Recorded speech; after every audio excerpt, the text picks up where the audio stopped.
So hey, hi there. This is Rinesh, and I'm a machine learning as well as cloud enthusiast and a community guy working with multiple communities as well, and very much interested into this meeting and networking all peers who are into the tech world. And let's get into this fast. This is machine learning pipeline, which we are talking about today. This is the overview of it, and let's get into the introduction very fastly. Machine learning pipeline is a way to codify and automate the workflow. As you know, it takes to produce a machine learning model itself, and a machine learning pipeline consists of multiple sequential steps, which we are going to look in the further slides that do everything from data extraction and pre-processing to model training and deployment. So let's see this sketch. Here you can see the data collection. First things first, we got gather the raw materials. That is, this could involve scraping websites using APIs or pulling it from databases. Data preprocessing, imagine a messy kitchen. Here we clean and organize our data. We might remove errors, handle missing values, and ensure everything is formatted correctly. Feature engineering, this is where things get creative. So we can craft new features from existing data that might be better predict our outcome.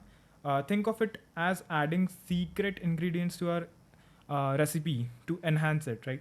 And second, uh, later on that, let's get on to this selecting of a ML model. There are many ML models out there, each with its strengths. We'll choose the one best suited for a specific task, like picking the right tool for the job. Model testing and hyperparameter tuning.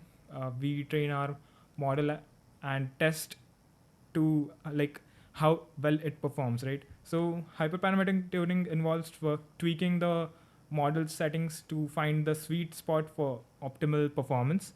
Imagine adjusting the knobs on a stove for the perfect heat, right? So after that, evaluation. After testing, we analyze the model's performance using metrics like accuracy. Did our model bake a delicious cake or is it burnt, right?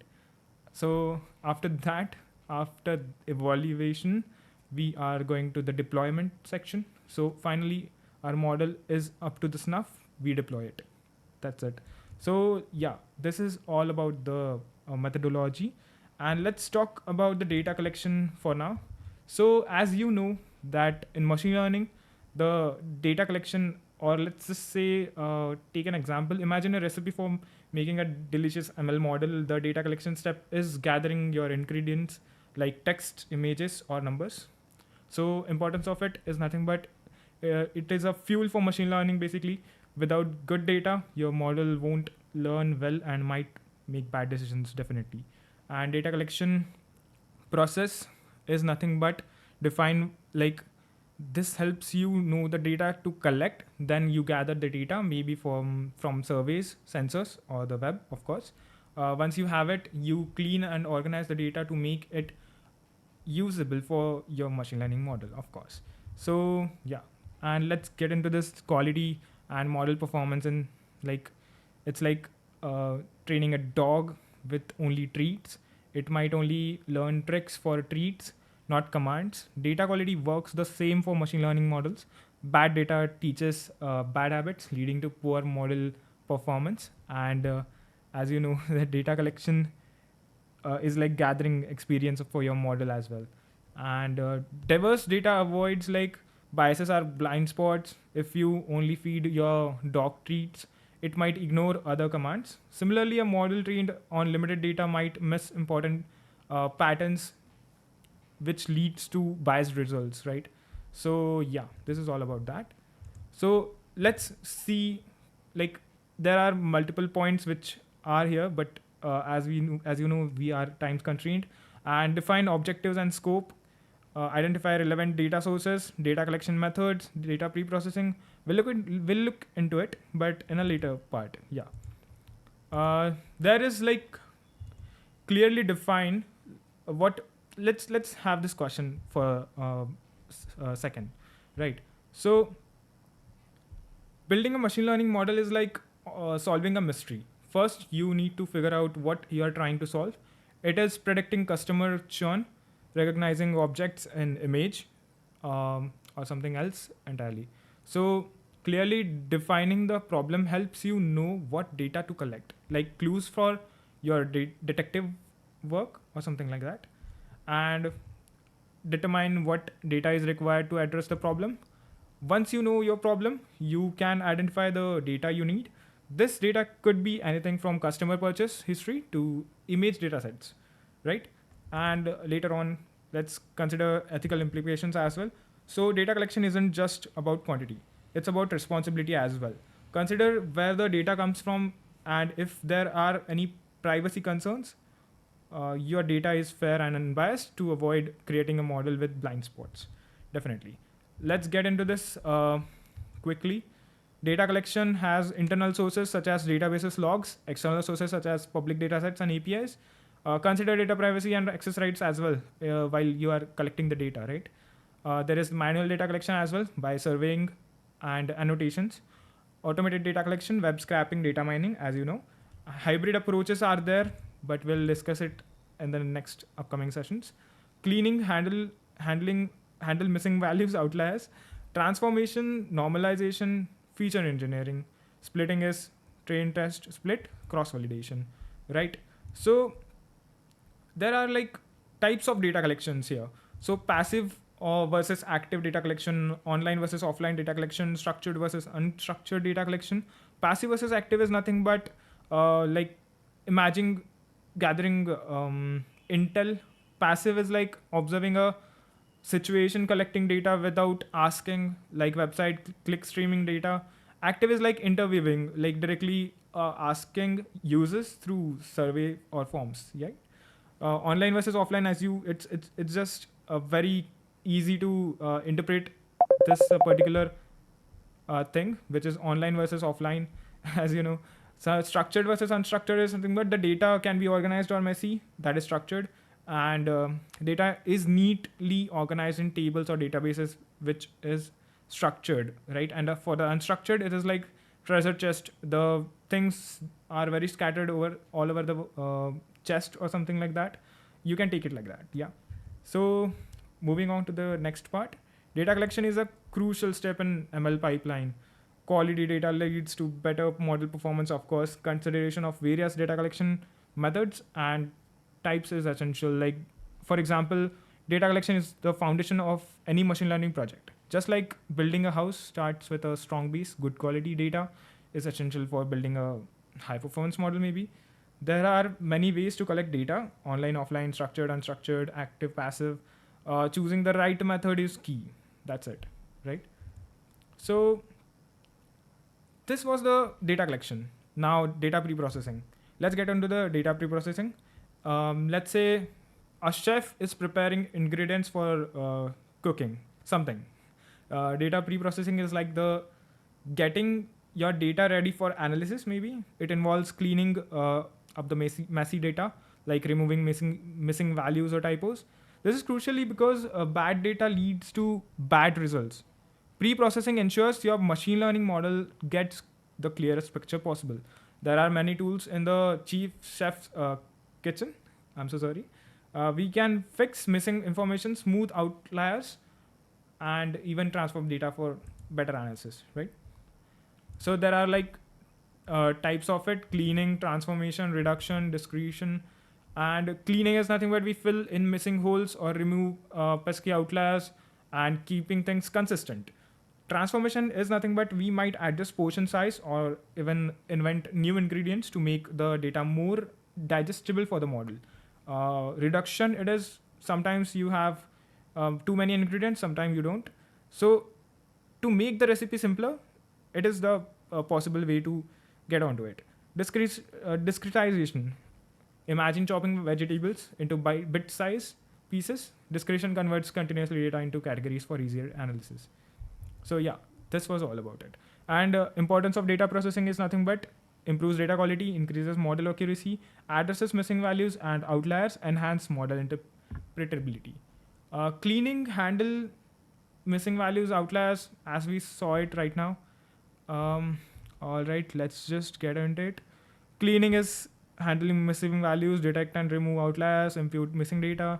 Transformation is nothing but normalization, scale features to standard Range feature engineering, create new features or modify existing ones. Encoding is convert categorical variables into numerical values, right? And dimensionality reduction, there are techniques like PCA, LDA, TSNE, preserve important information while minimizing the losses into the machine learning model, of course. And discretization, as you know, convert continuous data into discrete bins, simplifies data representation, facilitates analysis and interpretation. Uh, this is the conclusion of data preprocessing. I hope you got to understand what is data preprocessing as well. Now let's move on to this feature engineering. So feature engineering, what is feature engineering? Imagine crafting ingredients for a perfect dish. Feature engineering uh, is like the same for the machine learning model. It's about creating or transforming data to make it more informative for your model itself. So why is it important? Think like without good features, your model struggles to learn and predict accurately. Feature engineering has some cool tricks. We can combine features, create new ones based on existing data as well. By by engineering your features, you are giving your model the best ingredients to excel at its machine learning task, right? So yeah, we saw the definition as well. Let's just recall the definition again. Data preprocessing is the makeover process for the raw data. It takes messy, unorganized data and transforms it into a clean, consistent format that's ready for analysis by machine learning models. And purpose of it is nothing but preprocessing ensures that the data is like a well-stocked kitchen where all the ingredients are very well prepared and very well measured as well. So yeah, for the goals, there are three main goals we can say. I mean, let's just say there are three main goals. I guess that is nothing but data quality, errors, and inconsistency. That's it. There are like importance of feature engineering, enhance model performance, improve interpretability, helps in capturing important patterns, mitigates overfitting, and moreover and all. Yeah. All right. These are the missing values. Yeah. Let's get into this encoding category, encoding categorical variables. All right. So one hot encoding. This creates a new shelf for each category. Each data point gets a bunch of binary labels, 1 or 0 maybe, depending on which shelf it belongs to. Great for categories with no order. Label encoding is nothing but this assigns a number to each category. Red might be 1, blue might be 2, or etc. etc. Simpler, but treats categories like they have an order, right? Right. Target encoding is nothing but this is a sneaky one.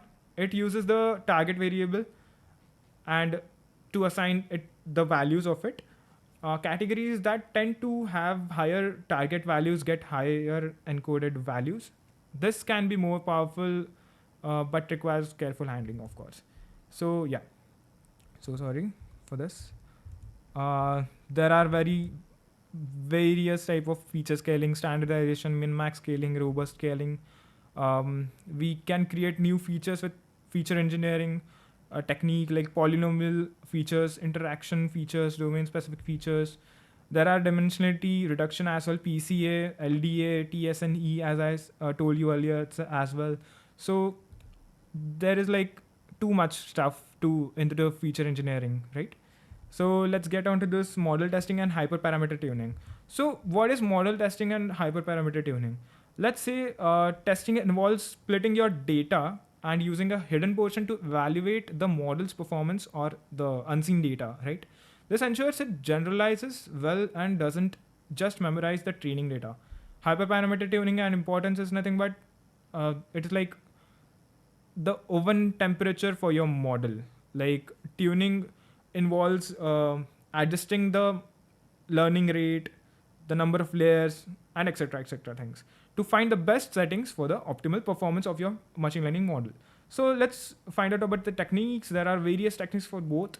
Testing can involve splitting data into training and testing sets, or using cross validation for a more robust evaluation. Hyperparameter tuning can be done manually or through automated methods like grid search. Right. So You ensure your delicious machine learning model is ready to impress to the people, right?